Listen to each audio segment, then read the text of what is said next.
Boa noite, senhores pais. Primeiramente, eu gostaria de agradecer a oportunidade que vocês me deram de poder falar, né, nesse vídeo, de poder estar apresentando alguns fatos para os senhores, tá bom? De fato, como todos sabem, eu estou em Barretos, sim, em São Paulo, né, no tratamento do meu filho, que foi diagnosticado com câncer no pulmão, que ainda segue em tratamento e ainda não temos uma cura definitiva. Então, como eu faço parte da maioria de todos os grupos da escola, eu tenho acompanhado aí as críticas, os julgamentos e todos os comentários que têm falado sobre mim. As pessoas que dizem que eu desviei recursos, que eu estou me beneficiando, que eu estou recebendo dinheiro da associação. São comentários bem difíceis, é claro, de ler, mas sobre isso eu gostaria de, de falar para as pessoas, né? O que mais eles tanto batem sobre os R$ 9.000 que disseram que foi para minha conta que eu recebi como pagamento, como salário. Então, no ano passado, foi feito um projeto para que a gente pudesse fazer um laboratório de química, física e robótica atrás da quadra, naquele prédio, naquele espaço que tem atrás da quadra. Então, foi feito inclusive um laudo de engenheiro, que eu também paguei com esses 9.500. E alguns reparos lá para que a gente pudesse ter uma noção de como é o espaço e como poderia ser feito o laboratório.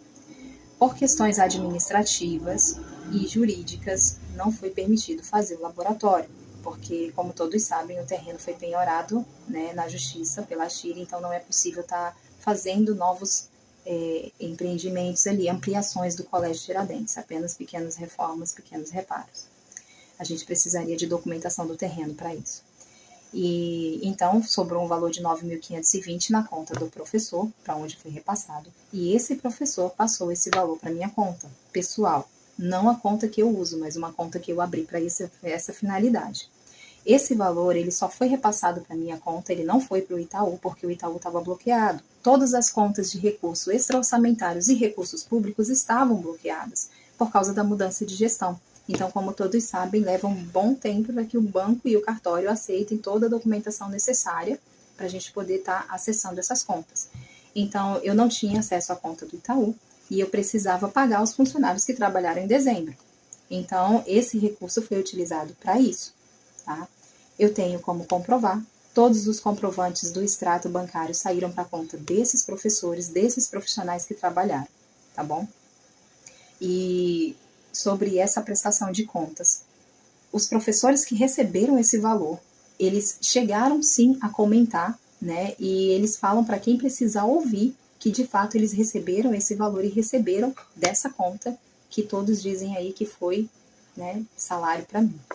Então, foi uma mentira, né, que contaram, e eu gostaria de esclarecer que existe provas dessa prestação de contas, tá bom? A escola nunca recebeu R$ 120 mil de cantina, tá? A RAI paga R$ 1.300 por mês de aluguel e esse ano ela só pagou 2 meses, porque só paga aluguel depois de um mês de aula e aí paga aluguel. Mais um mês de aula e paga o aluguel. No mês de junho, todos sabem que o recurso foi, né, para a mão da direção. A Torre da Vivo nós recebemos R$ 5.599,25, como foi demonstrado lá no mural para os senhores. Lá no mural está descrito esses valores, tá bom?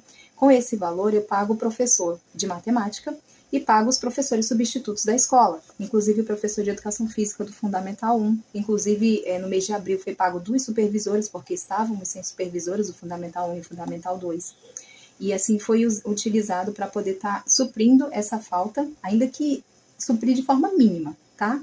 Essa falta de professores. Mas não é competência da associação a contratação de professores, isso é competência da SEDUC. A gente tem tentado amenizar os lados mais críticos. Esse professor de matemática, ele também é supervisor do ensino médio.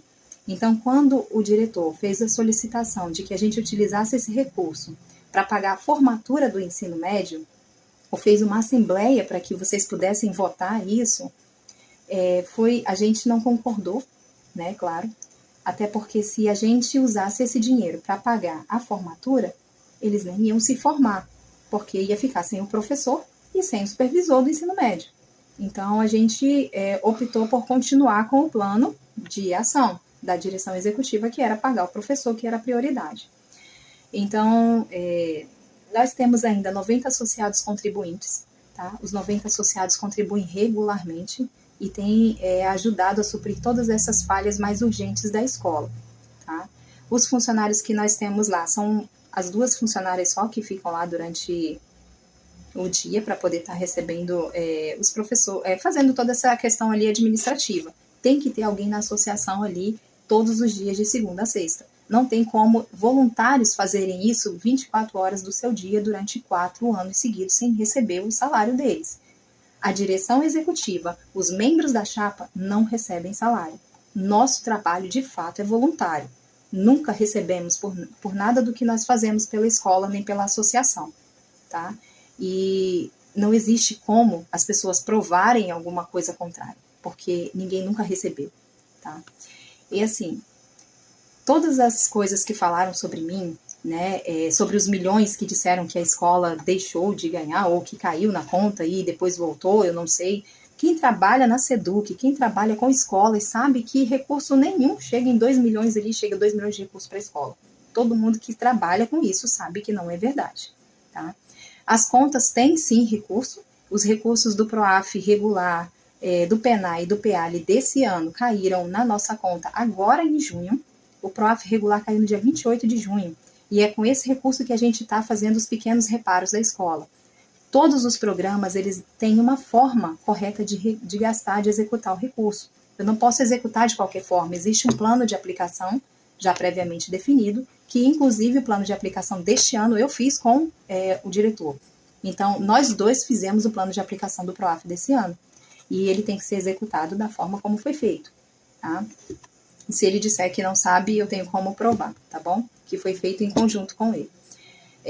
Se houvesse qualquer prova, qualquer pessoa que pudesse provar o contrário do que eu estou falando, essa pessoa já teria judicializado alguma ação contra mim. E até hoje eu não tenho nenhum processo, eu não respondo nenhum processo, porque eu tenho minha prestação de contas em dia.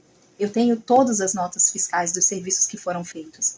E todos os serviços foram realmente executados. A gente tem provas, a gente tem comprovantes de pagamento, a gente tem as notas fiscais e os serviços foram feitos.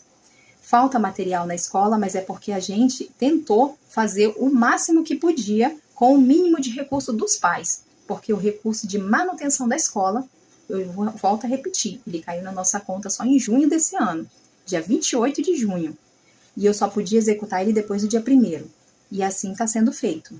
Nós já providenciamos toda a manutenção das centrais de ar, todos os vidros que estavam quebrados já foram arrumados e tem a empresa ali para consertar as portas e as fechaduras que estavam quebradas.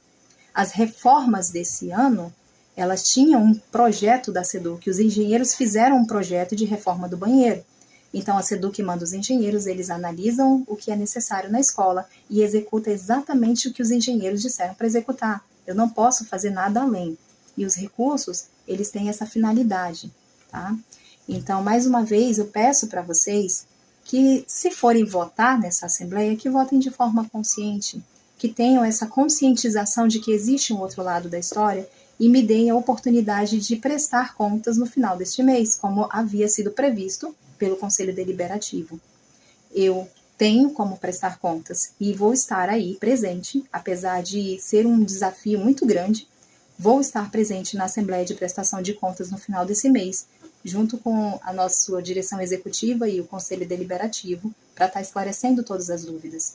Então, a única coisa que a gente pede é que dê o crédito da dúvida, que dê a oportunidade de votar de forma consciente, ouvindo os 2 lados da história. Eu sou Janaína Pérez, a diretora executiva da Associação de Pais e Mestres. Eu agradeço a oportunidade e, mais uma vez, eu peço que deem essa oportunidade para que eu possa provar para os senhores quem de fato está mentindo.